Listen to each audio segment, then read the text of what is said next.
A very good day to you and welcome to the program. Let's go straight to God's holy word, and we're going to read from Mark chapter 13 and verse 34.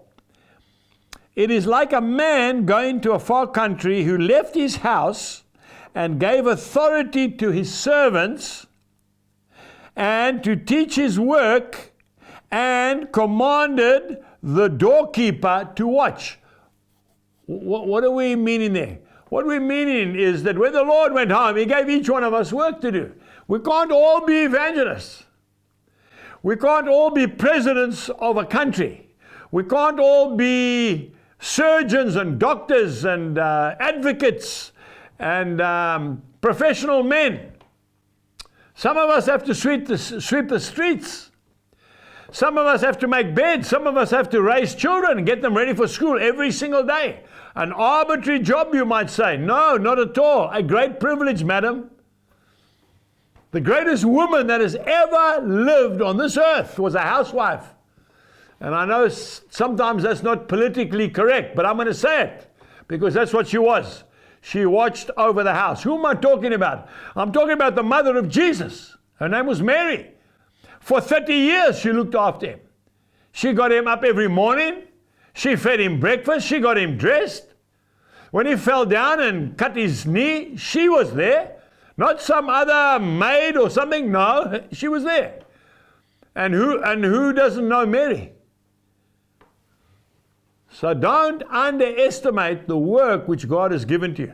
Now, I picked up this little saying. I don't even know who it came from, but I want to read it to you. And I want to read it to you slowly so that you can understand it. It's very powerful. This is what it says. He does the most for God's great world, who does the best in his own little world. He does the most for God's great world, who does the best in his own little world. Quite profound. What does that mean? It means that when you do what God's called you to do to the best of your ability, it impacts the whole world. That's right. Okay, what do you mean by that? Well, John Wesley's mother, her name was Susanna. Okay? She was the mother of, I think, 16 or 18 children. She was also the wife of a minister in the Anglican Church. John Wesley started, well, God, through John Wesley, started possibly the greatest revival the world has seen up to date. And yet, when they asked him, who influenced your life the most? Was it John Calvin from the Calvinists? Was it Count Zinzendorf? No, it was none of them. It was my mother, Susanna. You know that he never even mentioned his father's name.